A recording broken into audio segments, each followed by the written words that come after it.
The held hostage video painted a rough picture. This one looks at the other side of that same story. Project Epoch has hit numbers nobody expected to see on a private server in 2026.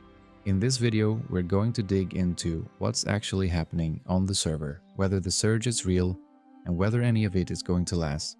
To understand what just happened, you have to go back a few months. Project Epoch was never supposed to be here. The original dev team got a cease and desist from Blizzard back in September, walked away, and by most expectations the server should have died with them. Ascension picked up the project and rebuilt it quietly, which is the only reason we're even having this conversation. Before the re-release, Epoch was pulling around 200 concurrent at peak. That was the ceiling, a small stubborn group keeping an ember going on a server most people had forgotten about. Then the community organized a re-release. Not a marketing push, no influencer campaign, just players on Discord and forums telling each other that Epoch was alive again and worth coming back to. The server went from 200 to around 700 overnight. Then TurtleWow confirmed its shutdown, and Epoch tripled again. On the night Turtle confirmed the permanent injunction, Kezan alone hit 2000 concurrent. Gurubashi peaked around 600. For a server that was barely alive a few months ago, that's roughly a 10 times jump from where it started, driven by community momentum and accelerated by turtle refugees looking for somewhere to land. Shortly after the surge, the /who command stopped working. You can't pull the player count from inside the game anymore, and it's almost certainly deliberate. If a private server in 2026 just jumped 10 times, because Blizzard is clearing every major competitor off the board. The last thing the devs want is a live number broadcasting how big they've gotten. That's a target painted on the server. Pulling /who was the smart play because loud growth is what gets you sued in 2026. The exact current count is anyone's guess, but the weight of the population is obvious the second anyone logs in. The surge is real, that part is verifiable. The harder question is what happens next. This is the question the thumbnail asks, and it's the one a lot of you have been leaving in the comments. So let's actually try to answer it instead of dancing around it. The honest starting point is this: every private server surge in recorded history has eventually faded. Spike and fade is the default pattern, and anyone claiming Epoch is going to defy gravity is selling you something, but the thing that usually kills private servers isn't the surge fading. The surge always fades. What kills them is when the surge is over, and there isn't enough of a community left to make the server fun without the crowd. The floor matters more than the peak, and that's where Epoch might actually be different from the usual pattern. Most private server surges come from one of three sources. A big YouTuber covers it, which pulls a temporary wave of tourists who leave within a month.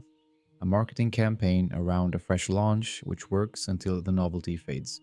Or an influencer guild moves in, which works until the drama starts. All three have something in common. The players showing up aren't necessarily there for the long haul, they're there because something external pointed them at the server. The Epoch surge is working differently. The re-release started as players on Discord and forums telling each other to come home. The turtle-driven second wave is refugees from a server that ran for 8 years and built deep community roots. People looking for a permanent home rather than a weekend tourist stop. That kind of momentum builds a floor under a server, which matters more for long-term health than just spiking the ceiling briefly. That doesn't mean it's guaranteed to last. Here's what could still kill it. The biggest risk is the obvious one: Blizzard legal. Ascension has a 10-year track record of keeping servers running, and they've survived C&Ds before, but no private server is immune, and the scene is clearly in the crosshairs right now. If Blizzard comes for Epoch, they come for Epoch. No amount of community momentum stops a court order. The second risk is internal. Ascension is juggling multiple projects, and if Epoch becomes the flagship by default, attention and resources have to shift. That's a management problem rather than a community one, and it's the kind of thing that can slowly break a server without anyone noticing until it's too late. The third risk is content burnout. Molten Core drops soon, which is going to be the first real endgame test.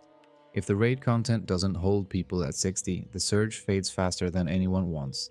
If it does hold, that's the strongest possible signal that this server has real legs.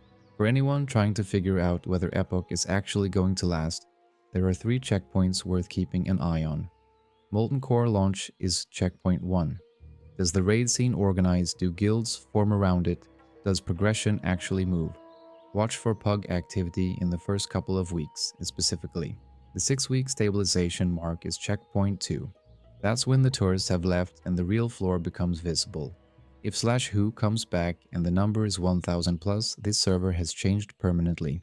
A number back under 400 means the surge was a moment, and the scene is back where it was. BlizzCon in September is the wildcard. If Blizzard announces a real Classic Plus and it actually looks good, the private server scene takes a serious hit. If they announce retail wearing a vanilla skin or nothing at all, Epoch probably consolidates as the permanent home for this audience. We'll know a lot more by the end of summer than we do right now. The last video covered a scene that's dying. A different kind of story has been playing out on Epoch at the same time. One where a community refused to go down with the rest of the scene. The numbers they've put up have caught everyone off guard. Whether this holds or fades, nobody can say for certain yet.